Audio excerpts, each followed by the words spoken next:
Bonsoir à tous, très heureuse de vous retrouver sur le JT des régions de ce jour. On retrouve d'entrée Silver Savy à Parakou. Bonsoir Silver, les nouvelles du Septentrion avec vous.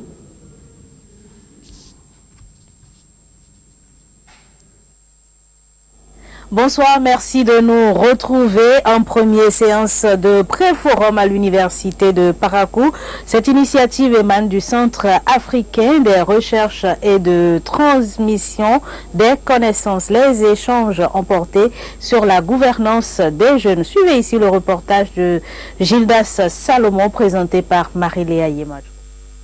Chaque ministre prend connaissance. La gouvernance locale et la gouvernance des jeunes, c'est le thème qui focalise ici l'attention de ces étudiants de l'université de Parakou. Ceci en prélude au grand forum en perspective sur la gouvernance locale au Bénin. Après Abomey-Calavi, Nati Tengou, Parakou accueille aussi le pré-forum. Nous avons initié des tournées à Nati Tengou, à Djougou et à Parakou aujourd'hui. Nous sommes en séance de travail, pré-forum, en séance de travail.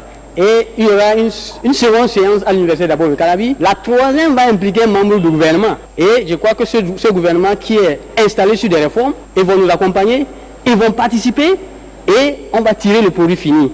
Ce pré-forum permet d'instruire les participants sur l'urgence des réformes institutionnelles et constitutionnelles, gage de la bonne gouvernance au plan local. C'est la structure générale du Bénin qui est malade, qu'il faut refonder avant de la doter des services adaptés aux besoins réels de la population. Parce que la population n'est plus la même que 1960. Il faut des réformes institutionnelles et constitutionnelles. En attendant le grand forum qui débouchera sur le livre émergent de micro-république, le Centre africain des recherches et de transmission des connaissances poursuit ses sensibilisations. Et puis, au nombre de choses qui suscitent la curiosité dans la ville de Parakou figure le marché Kobo-Kobo, situé dans le 2e arrondissement. Ici, on peut s'habiller selon son goût et selon sa bourse. Clément Ougnon s'est rendu dans ce marché. Nous sommes au marché de friperie de Parakou. Enfants, jeunes filles, jeunes dames et même des personnes âgées s'y rendent pour une seule raison. Je suis venue trouver quelques tenues pour mes enfants. Peut-être à porter, ce n'est pas pour tout le monde. À cause du coût, maintenant, ici, c'est qu'on a des choses de qualité et moins chères. C'est à la portée des pauvres. Le tarif, c'est un truc payant un peu fixé. Ici, par exemple, quand on vient avec 2000, tu sais que tu peux rentrer avec 3 chemises, 4 chemises ou plus. Avec déjà 1000 francs, j'ai déjà fait l'achat d'une chemise et avec d'autre part, j'ai aussi 800, 2 autres chemises. Le prix des articles est la raison principale qui attire ses clients. Dans ce marché, 2 catégories d'acheteurs, ceux qui s'approvisionnent en gros et en détail. À l'exemple de cette dame, surprise par notre équipe de reportage. Arrivé à leur niveau, on essaie d'acheter ça en gros. À partir de 10, déjà, ils essaient de nous diminuer un peu le prix. Là, arrivé à la maison, on essaie de revendre ça sur le prix qu'ils livrent l'unité aux usagers qui viennent s'approvisionner chez eux. Ça dure plus que le pain d'aujourd'hui. Vestes, chemises, pantalons, robes sont entre autres articles les plus convoités. Ces clients soutiennent que les articles dans ce marché sont de bonne qualité. Mais pour les revendeurs, c'est une question de chance depuis l'achat des balles. Tu vas payer, tu vas croire que c'est des bonnes choses qui sont dedans. Et quand tu vas ouvrir, ça ne sera pas comme ce que tu pensais que tu as payé, quoi. C'est ça qui vient souvent. Se vêtir, c'est l'un des besoins fondamentaux de l'homme, dit-on. Un tour au marché Kobogo de Parakou et le tour est joué. Toujours à la découverte des marchés, nous sommes cette fois-ci à Djougou. Si vous recherchez un lieu de distraction, faites un tour à Sombayebou.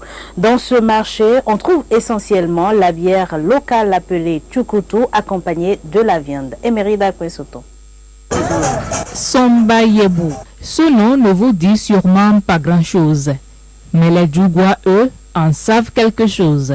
Sombayebou, c'est un marché de la commune de Djougou. Un marché à caractère spécial parce qu'il fait office en même temps d'un lieu de distraction pour les Djougois. C'est un marché très bien. Comme Djougou n'a pas de plage, ici c'est la plage de Djougou. C'est ici, tout le monde vient prendre son temps. C'est ici, tout le monde vient se reposer.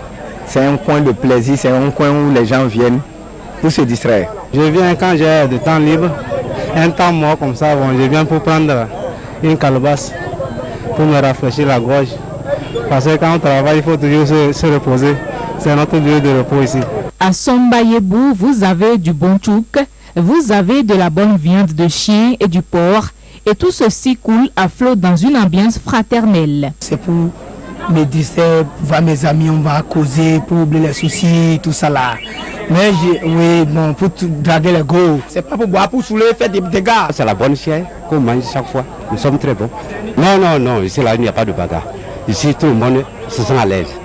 Chacun qui vient ici, il s'apprête, il vient ici, c'est pour sourire ou bien, il n'y a pas de problème. Tout le monde est en joie. Oh, vraiment, si je bois là, moi là, je suis ici, ça me suffit largement. Non, ma soeur, si ça fait des dégâts, il n'y a pas de dégâts. Moi, de mon côté, il peut y avoir des dégâts ailleurs, mais moi là, je suis présentement, il n'y a pas de dégâts. Quand un grand méchant ne me voit pas là, parce que je vois des fois, quand il vient ici, un grand méchant ne me voit pas, peut-être il me voit ici, j'ai un chantier, je trouve en même temps, moi, je vois, je fais mon travail, et si ça te fait. Et si on s'intéressait un peu à l'origine du nom Sombayebou, un des anciens du marché s'essaye à quelques explications. Somba, c'est une ethnie. Somba, c'est l'ethnie de la Takora. Quand on dit Somba, Somba n'est pas nécessairement l'ethnie. C'est au temps de la colonisation, quand on voulait connaître le peuple de la Takora, quand les colons sont partis, le traducteur étant un Bariba, a dit, ici c'est le Somba. Somba, ça veut dire bon maçon. Bon, donc c'est eux qui sont ici, ceux de la Takora, là, c'est eux qui ont créé les premiers ce marché ici. C'est pourquoi on dit Sombayebou. Bon, c'est attribué à l'ethnie qui a commencé le marché ici. Sombayebou est un marché reconnu par la mairie de Djougou et même des taxes y sont prélevées tous les jours du marché chez tous les vendeurs. Au-delà du tchoukoutou et de la viande, vous y trouverez un peu de tout. C'est un marché que la mairie doit même bien agrandir, bien arranger et bien entretenir. Effectivement, le marché Sombayebou a besoin de plus d'attention de la part des autorités. Des cabanes de fortune, pas de sécurité, pas de toilettes. Il y a d'autres qui viennent prendre des tickets dans le marché, on dit que c'est la mairie. Tout ça, on ne sait pas là où ça va. Le matin que chacun consulte lui-même, bon, le maire vient prendre l'argent. Quand le maire fait le bien, il faut construire les WC, pour ranger le marché, pour amener les parents sonnels et tout ça. Les motos, avec tout ça, on va voir la sécurité du 600. Ce que moi j'en ai pour parler. Regardez-nous en gars, du coup c'est grand, hein. Aidez-nous. Dans l'espoir que ces doléances ne sont pas tombées dans les oreilles de sourds et en attendant leur concrétisation, le marché Sombayebou continue sa vie. Il s'anime officiellement tous les 4 jours, mais quel que soit le jour de la semaine, les vendeuses de tchouk, elles, sont toujours au rendez-vous. Et voilà, ce sera tout pour les nouvelles du Septentrion. Merci de nous avoir reçus. Merci Silver Sabi, très belle découverte avec vous pour le compte de cet après-midi. On fait à présent un petit tour dans l'univers des jeunes filles, mères dans nos établissements scolaires. Eh bien, c'est un reportage de l'antenne régionale ORTB Zou, Colline, proposé par Gilles Dansou et François Zinsou. Grossesse en milieu scolaire, le phénomène est de plus en plus remarquable dans nos établissements secondaires. Mais ce qu'il y a lieu de retenir est que certaines filles, loin d'abandonner les bancs, tiennent le coup et poursuivent les études. Comme je suis enceinte, je ne peux pas faire l'avortement. C'est pourquoi j'ai préféré garder ça pour venir à l'école. Quelles peuvent être les causes de cette situation ? Le censeur du CG1 Goro d'Abomey explique. Nous avons par exemple au niveau de ces filles l'ambition démesurée. On n'a pas les moyens, mais on veut être à la page, on veut être à la mode. Ce qui les amène par exemple à des moments donnés à avoir plusieurs partenaires. Mais si elles ont eu quand même le courage quand même de porter cette grossesse-là, il faut les féliciter et vivement qu'elles parviennent par exemple à tirer les leçons de cette situation. Ces élèves, loin de subir la pression de la hiérarchie, sont plutôt ménagés. L'élève qui est porteuse d'une grossesse a des difficultés, certes, pour s'en sortir. C'est pourquoi, déjà à notre niveau, nous leur accordons toute l'attention on essaie de les ménager. Concilier études et grossesse, ce n'est pas chose aisée. Souvent, si on fait des interrogations, je rate. Bon, pour refaire là, ça me fait un peu mal. C'est pourquoi, même si je sens de la fatigue ou quoi, je viens. S'il arrivait que j'accouche avant le bac, ce serait aussi bon parce que là, je serais un peu plus concentrée sur les épreuves. Je prie aujourd'hui, là où je suis, je prie pour accoucher avant même le bac. Le directeur départemental de l'enseignement secondaire, Zoukoline, revient sur quelques tests en vigueur dans le domaine. Lorsque c'est pour un enseignant, si on est saisi, on prend les dispositions pour punir l'enseignant qui a commis ces actes-là. Ça peut aller même jusqu'à sa radiation. En ce qui concerne les garçons, entre élèves, voilà, il n'y a pas quelque chose de tangible qui oblige aussi le garçon à rester à la maison. Courage à ses filles et bonne chance au baccalauréat.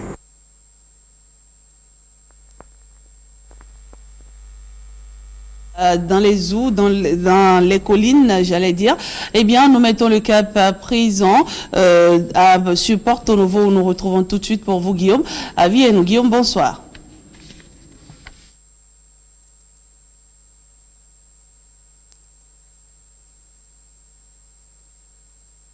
Marche de protestation au siège de la Fédération béninoise de football à Porto Novo dans le viseur de manifestants se réclamant des acteurs de la famille du Cuiron au Bénin. La récente décision de suspension du pays prononcée par la FIFA, la Fédération internationale de football et associations, suivant le reportage. La devanture du siège de la FBF, la Fédération béninoise de football, prise d'assaut par des protestataires. Ils auraient souhaité pénétrer dans les locaux, mais la police s'y oppose. Dans le viseur des manifestants, la récente décision de suspension du Bénin prononcée par la FIFA, la Fédération internationale de football et associations. Derrière cette décision, ces protestataires lisent des manœuvres de Issa Hayatou, le président de la CAF, Anjorin Moucharaf, l'ex-président de la FBF, et des responsables du comité de normalisation. Nous, membres actifs, affiliés à la Fédération béninoise de football, dénonçons avec véhémence le chantage et l'imposture orchestrés par Anjorin et son allié Paraiso avec le soutien de leur parrain de la CAF. Condamnons sans réserve cette tentative d'humiliation de notre justice et partant de notre peuple par Paraiso, Rafiou, Anjorin Moucharaf et leurs complices. Selon les manifestants, tout semble être orchestré pour ramener Anjorin Moucharaf et les frères Didavi à la tête de la Fédération béninoise de football, une entreprise à laquelle ils veulent barrer la voie. Prenons acte de l'échec du comité de M. Paraiso, Rafiou et de son incapacité à réunir la famille du football. Prenons également acte de la fin malheureuse de sa mission et leur interdisons par conséquent l'utilisation des locaux et attributs de la FBF qui restent des propriétés de l'association dont ils ne sont pas membres et leur interdisons par la même occasion de poser quelques actes que ce soit au nom de notre association.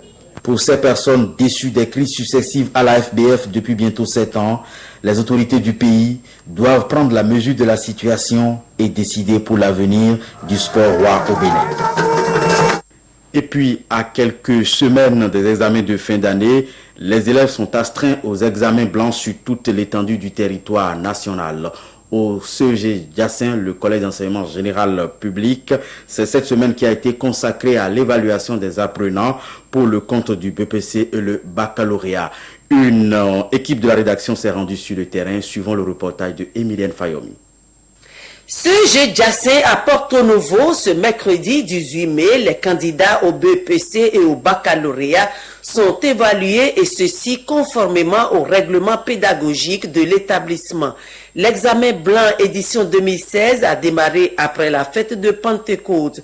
Selon le surveillant du collège, c'est une obligation et tous les enseignants adhèrent désormais à la pratique afin de jauger leurs élèves.